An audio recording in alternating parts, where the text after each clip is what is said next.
মানুষ যাকে চাইবে, মানুষ যা কাজ দেখবে, কাজের নিরীক্ষে মানুষ ভোট দেবে। খুব সুন্দর। এখানকার মেয়েরা রাত্রি 12টায় একটা জায়গায় বিয়ে বাড়িতে ফিরছে, যাচ্ছে অফিস যাচ্ছে, কাজ দিয়ে ফিরছে, কোনো বিশৃঙ্খলা নেই, কোনো অসুবিধা নেই।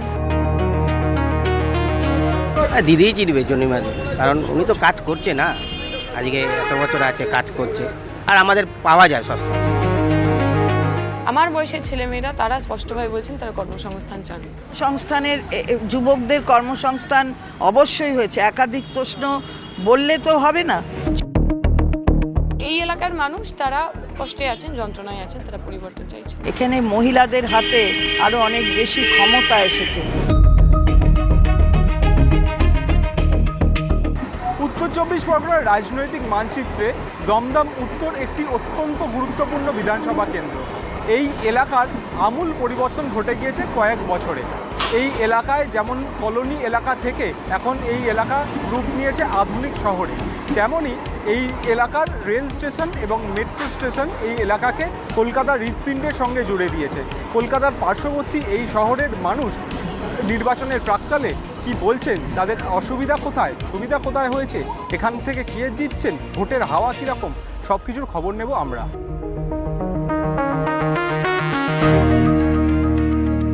2011 সালের সীমানা পুনর্নির্ধারণের পর এই কেন্দ্রের জন্ম।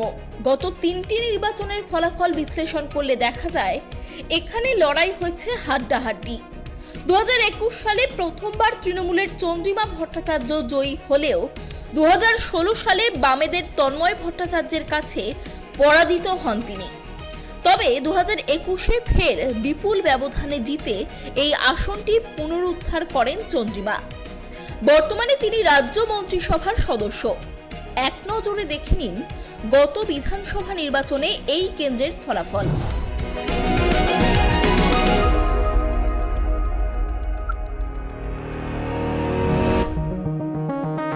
2011 সালের ডিলিমিটেশনের পর তৈরি হয় এই উত্তর দমদম বিধানসভা কেন্দ্র। এই বিধানসভা কেন্দ্র কখনো তৃণমূলের দখলে থেকেছে, কখনো সিপিআইএমের দখলে। 2026 নির্বাচনের প্রাক্কালে এই উত্তর দমদম পৌরসভার বিভিন্ন এলাকায় রাস্তা থেকে শুরু করে বিভিন্ন কাজ কিন্তু ইতিমধ্যেই শুরু হয়ে গিয়েছে। আইন শৃঙ্খলা মোটামুটি খারাপ না, আমরা তো রাস্তাঘাটে চলছি, মোটামুটি খারাপ দেখছি না। এখানে আইন শৃঙ্খলা পরিস্থিতি সব ঠিক আছে, সব এখানে কোনো রকম আমাদের অসুবিধা নেই। আমরা এই পাড়ায় থাকি, ঠিক আছে, এখানে কোনো অসুবিধা নেই, সব ঠিক। মেয়ে ছেলে থেকে আরম্ভ করে সব সুরক্ষিত, কোনো অসুবিধা নেই। আর ঝুট ঝামেলার তো কোনো প্রশ্নই নেই। আমরা সব সময় পাশে পেয়েছি এবং ইভেন্ট এখন আপনি যদি ওনার ওয়ার্ডটা, আমাদের 27 নম্বর ওয়ার্ডটা ঘোরেন, তাহলে আপনি দেখতে পারবেন কী হারে কাজ হচ্ছে, বা এখন অনেকটাই হয়ে গেছে। 8 ইঞ্চি উঁচু করে রাস্তা হচ্ছে, কোথাও 5 ইঞ্চি উঁচু করে রাস্তা হচ্ছে। যেখানে জল জমছিল সেখানে এখন জলের কোনো জায়গা নেই। সবসময় ওনাকে পাশে পেয়েছি। রাস্তাঘাট, আলো, ফায়ার স্টেশন, হসপিটাল, এটা আমাদের উত্তর দমদমে কোনোদিনই ছিল না। 110 বিধানসভায় এগুলো হয়েছে। ক্যাম্পাস হচ্ছে, আরও এক্সপ্রেস হয়ে গেছে এখান থেকে, সব ওনার জন্যই হয়েছে। অসুবিধা আছে? কোনো অসুবিধা নেই, নিরাপত্তা বলুন, সব দিক থেকে একদম সব ঠিকঠাক, এখানে কোনো রকম প্রবলেম নেই। কর্মসংস্থান হলে নিশ্চয়ই ভালো হয়, তো হচ্ছে আস্তে আস্তে। লোকালিটি তো বাড়ছে, পপুলেশন বাড়ছে, সেটাও দেখতে হবে, তবে হচ্ছে, আর আগামী দিনে আরও ভালো হবে। এই সরকার কেন, যে কোনো সরকারি কর্মসংস্থানই আমরা এক্সপেক্ট করব। মমতা দিয়ে অনেক কিছুই করেছে, অনেক আমাদের লক্ষ্মীর ভাণ্ডার তো আমরা সবাই পাই, কিন্তু কর্মসংস্থান তো আমরা এক্সপেক্ট করি।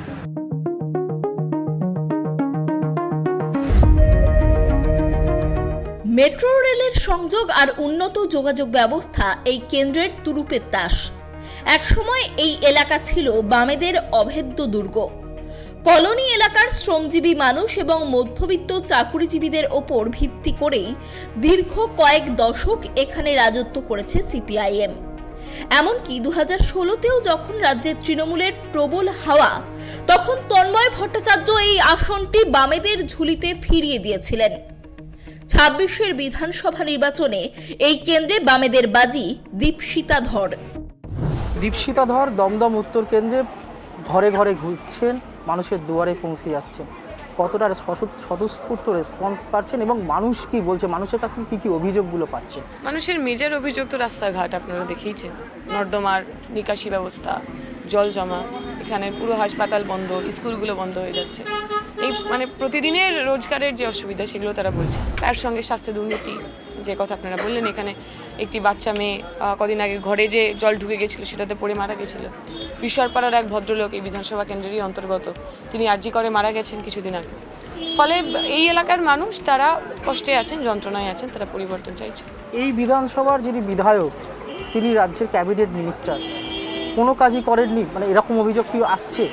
আমরা তো সেই কাজ চোখে দেখতে পাচ্ছি না। যদি সেই কাজ করা হয়েও থাকে, নর্দমার যা বেহাল অবস্থা, রাস্তাঘাটের যা বেহাল অবস্থা, সেগুলো ঠিক করার জন্য খুব হাতি ঘরে কাউকে হতে হয় না। উনি নিজে স্বাস্থ্য প্রতিমন্ত্রী ছিলেন, ওনার যে পুরো হাসপাতাল সেটা কোনো কাজেই নয়। এবং ইন জেনারেল এই এলাকার মানুষের গণতান্ত্রিক অধিকার রক্ষার ক্ষেত্রে যে ভয়ের পরিবেশ, যে চাঁদা বাজি, জুলুমবাজি, কাটমানি খাওয়া, আমি আমার বাড়ির সামনে রাস্তা তৈরি করবেও, আমি আমার বাড়ির উপরে পাঁচিল দেবো, তার জন্য আমাকে তৃণমূলের নেতাকে টাকা দিতে হবে, আমি আমার বাড়ি বিক্রি করব, সিন্ডিকেট একটা তৃণমূলের নেতা ঠিক করবে, একদম সিন্ডিকেট। তৃণমূলের নেতারা ঠিক করবে আমি কাকে বিক্রি করব, কত টাকায় বিক্রি করব। এই ধরনের ঘটনার, এই ধরনের অভিযোগ আমরা মুহুর্মুহু পেয়েছি।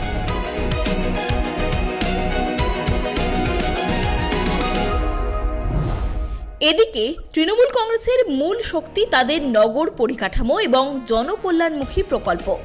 2011 সালে পরিবর্তনের ঝড়ে চন্দ্রিমা ভট্টাচার্যের জেতার পর থেকেই শহুরে এলাকায় মধ্যবিত্ত ও নিম্ন মধ্যবিত্ত পরিবারগুলোর মধ্যে নিজের জায়গা করে নেয় তৃণমূল।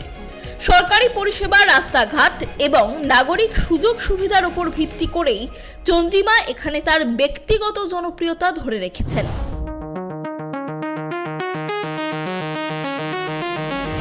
মানুষের স্বতঃস্ফূর্ত সাড়া দমদম উত্তর বিধানসভা কেন্দ্র জুড়ে, আমার দুটো পুরসভা, দুটো পৌর অঞ্চলেই মানুষের যে সাড়া আমি পাচ্ছি, আমি নিজে আপ্লুত।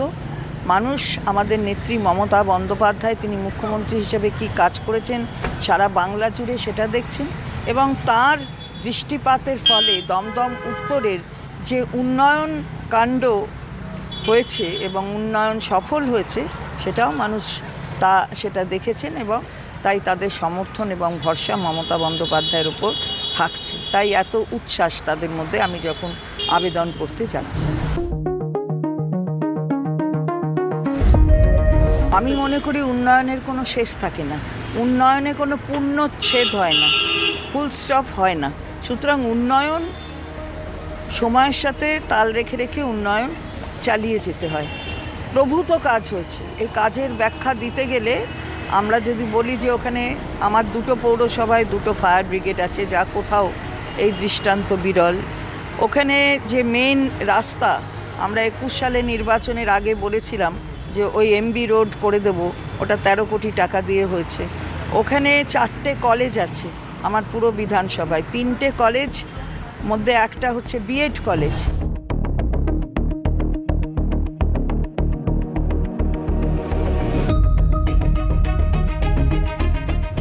স্বাস্থ্য পরিষেবা ডায়ালিসিস ফ্রি হয়, একদম পেশেন্টকে একটা পয়সাও দিতে হয় না। সেটা উত্তর দমদমের পুরনো পৌর হাসপাতালে এই ডায়ালিসিস ফ্রি, সেটা চলছে 24 ঘন্টা 7 দিন খোলা থাকে। আর তাছাড়া পৌর হাসপাতাল নবব্যারাকপুরে সেখানে নি রিপ্লেসমেন্ট হচ্ছে, একটা জলের প্রকল্প, পরিশ্রুত জল মানুষের কাছে পৌঁছে দেওয়া। উত্তর দমদমে 156 কোটি টাকার এই প্রকল্প, আর তাছাড়া নবব্যারাকপুরে এটা 52 কোটি টাকার প্রকল্প। তো একসাথে এই অনেক ধরনের কাজ হচ্ছে। সুতরাং মানুষ দেখেছেন যে এই এলাকা নিয়ে যিনি ভাবছেন তার নাম মমতা বন্দ্যোপাধ্যায়।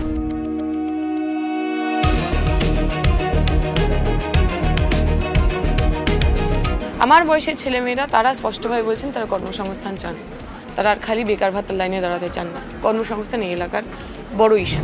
না, কর্মসংস্থানের, যুবকদের কর্মসংস্থান অবশ্যই হয়েছে। একাধিক প্রশ্ন বললে তো হবে না। যুবকরা কর্মসংস্থান তাদের যেমন হয়েছে, এখানে তো আনএমপ্লয়মেন্ট কমে গেছে। কর্মসংস্থান হয়েছে বলে 40% আনএমপ্লয়মেন্ট কমে গেছে। কেন্দ্রীয় সরকার জবাব দিক যে ওখানে কেন 45% আনএমপ্লয়মেন্ট বেড়ে গেছে, এটা তো তাদের জবাব দেওয়ার কথা। এখানে আনএমপ্লয়মেন্টের শতাংশের হার কমেছে, কারণ মমতা বন্দ্যোপাধ্যায় কর্মসৃষ্টি করেছেন। এখানে মহিলাদের হাতে আরও অনেক বেশি ক্ষমতা এসেছে। সেলফ হেল্প গ্রুপ থেকে শুরু করে এমএসএমই সেক্টরে যে কাজ হয়েছে, সেখানে অগ্রণী ভূমিকা নিচ্ছে এই রাজ্য।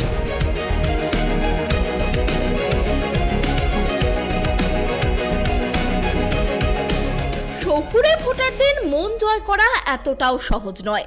বর্তমানে সমীকরণ আরও জটিল।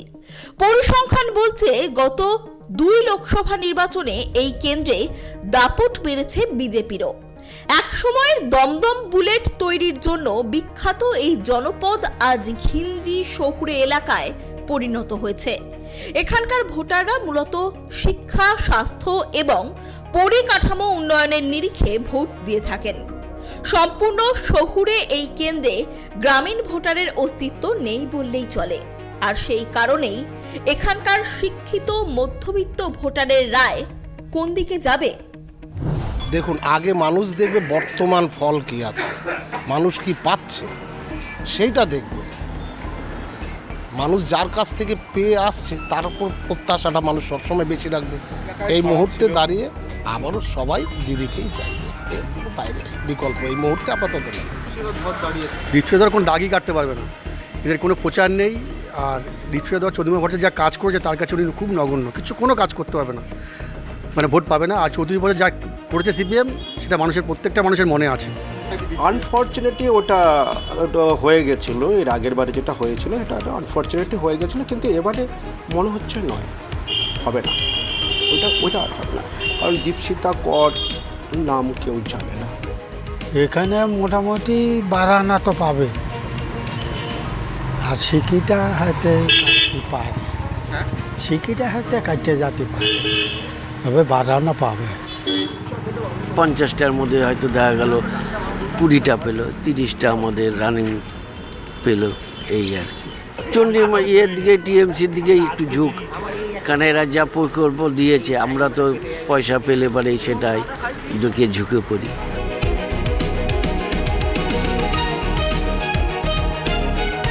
একদিকে উন্নয়নের জোয়ার আর অন্যদিকে ক্রমবর্ধমান নাগরিক সমস্যা থেকে শুরু করে রাজনৈতিক সমীকরণ। এই দমদম উত্তর কেন্দ্রে আবারও কামব্যাক করবে কি বিরোধীরা, নাকি তৃণমূলের বর্তমান বিধায়ক ও রাজ্যের মন্ত্রীর হাত ধরেই এই দুর্গ ফের তাদের দখলে নিয়ে যাবে তৃণমূল কংগ্রেস? উত্তর দেবে নির্বাচন। ক্যামেরায় দেবরাজ দত্তের সঙ্গে অভ্রদীপ দাসের রিপোর্ট, কেটিভি বাংলা।